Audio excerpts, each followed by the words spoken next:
महाराज जी, आज आपने जो संस्कृत विद्यालय का उद्घाटन किया है उसके विषय में थोड़ा सा बताएंगे? जी, ये मेरे बचपन का एक संकल्प था, क्योंकि मैं भी गुरुकुल परंपरा से ही पढ़ा था और यहाँ आश्रम का सब जिम्मेदारी मिला। लेकिन मेरे मन में एक संकल्प था कि हनुमान जी की कृपा होगी और एक दिन मैं कुछ बच्चों को, जैसे मैं गुरुकुल परंपरा से था वैसे मैं पढ़ाऊँगा। और मैंने जो संकल्प लिया था हनुमान जी की कृपा से, मैं यहाँ से नादी गया चित्रकूट, और चित्रकूट में हमारे गुरु भाई मिले वहाँ महेंद्र दास जी महाराज। उन्होंने वहाँ से बच्चों को और अध्यापक की व्यवस्था वहाँ से किया। 18 बच्चे अभी यहाँ आए, अध्यापक भी आए हैं। आगे और भी जो अध्यापक की व्यवस्था है वो की जाएगी। और ये नादी से ही संबंधित अभी विद्यालय ये चलेगा। बच्चे परीक्षा देने के लिए नादी जाएंगे। संस्कृत के जितने भी विषय हैं उन सभी विषयों का जो विषय होगा इन बच्चों का कक्षा 6 से 10 तक वो यहाँ पढ़ाया जाएगा। मुख्य रूप से वेद पढ़ाया जाएगा। और भारतीय संस्कृति के लिए एक आहुति हमारे तरफ से ये श्री भक्तिदास वेद विद्यालय के रूप में समाज के लिए होगी। इसी आकांक्षा के साथ इस विद्यालय का आज शुभारंभ किया गया। आज दिनांक 16/7/2024 को, आज संक्रांति भी है, मंगलवार दिन भी है। और हनुमंत लाल जी महाराज की कृपा से आज पूज्य महाराज श्री भी नादी से यहाँ पधारे हैं। और भी संत यहाँ पधारे, महंत राजकिशोर दास जी महाराज, महंत पवन दास जी महाराज, कई ऐसे राजनीतिक धार्मिक सामाजिक व्यक्ति भी यहाँ आए। कालिया साहब भी आए, प्रमोद जी आए और नन्ना साहब यहाँ आए। मंदिर के सभी भक्त भी यहाँ उपस्थित थे। अगर एक एक भक्तों का हम नाम ले तो बहुत बड़ा होगा। तो समस्त भक्तों का सहयोग हमारे साथ रहा है और हमारे साथ रहेगा। इसी कांक्षा के साथ इस विद्यालय के शुभारंभ पर मंदिर के जितने भी समस्त भक्त हैं और जो भी हमारे साथ जुड़े हुए लोग हैं उन सभी के लिए बहुत बहुत मंगल कामना, बहुत बहुत बधाई, बहुत बहुत साधुवाद। धन्यवाद। रामचंद्राय रघुनाथाय नाथाय श्रीकांताय श्री मनोकामना से हनुमान देव श्री भक्तिदास संस्कृत विद्यालय महाराज जी ने दास महामंडल श्री भक्तिदास महाराज ने आज शुरुआत की है। और मानव से ही प्रार्थना करूँगा राजोगुना भी बढ़ता रहे और जहाँ तक हमारी होगा भरपूर प्रयास करेंगे, इसको आगे बढ़ाते रहेंगे। इसके द्वारा अपना पूरा भाग्य लेकर के जाए कहाँ से कौन से मानव यहाँ सम्मिलित होते और इस पर भाग्य लेकर के आगे बढ़ते हैं। उन बच्चों की मनोकामना, उनका पूरा आशीर्वाद हम प्राप्त हो, हम यही कामना करते हैं।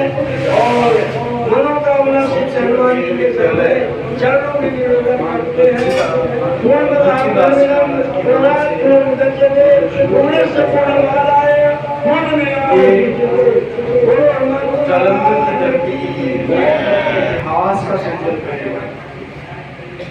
आगे आने वाले समय में संस्कृत के विद्वानों की अत्यंत आवश्यकता आगे आने वाले समय में पड़ने जाती है, क्योंकि भारत के अधिकतर ग्रंथ संस्कृत में लिखे गए हैं। लेकिन पंजाब के लोगों की स्थिति ऐसी बनी हुई है कि संस्कृत से 50 मील दूर जन्म अपने पंजाब के वासी है।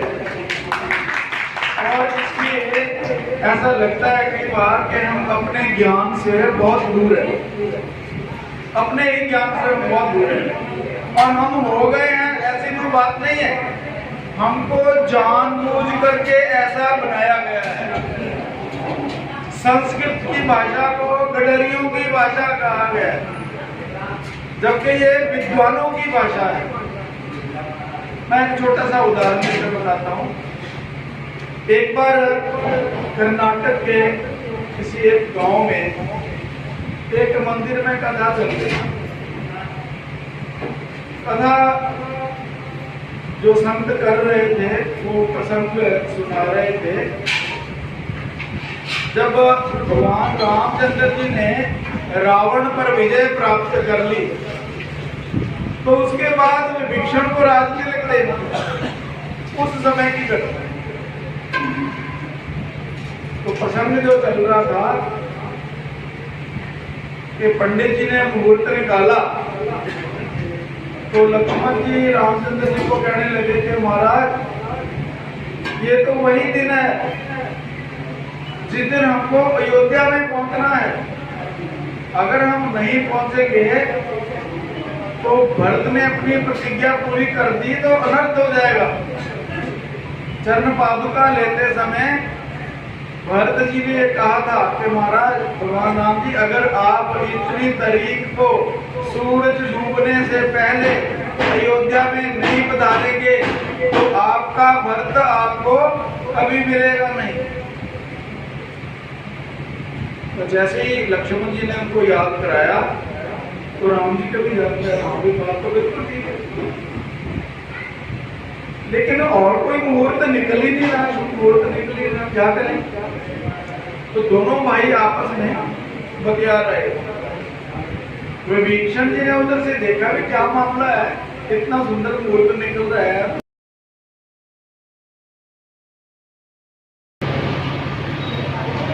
परम आदरणीय स्वामी तुलसीदास जी महाराज संत समाज, परम आदरणीय प्रमोद जी, आचार्य जी और इस विद्यालय में शिक्षा ग्रहण करने के लिए विद्यार्थीगण, साथियों, बहुत अच्छा प्रयास है स्वामी तुलसीदास जी के महाराज के द्वारा संस्कृत का विद्यालय शुरू किया। जो संस्कृत भाषा है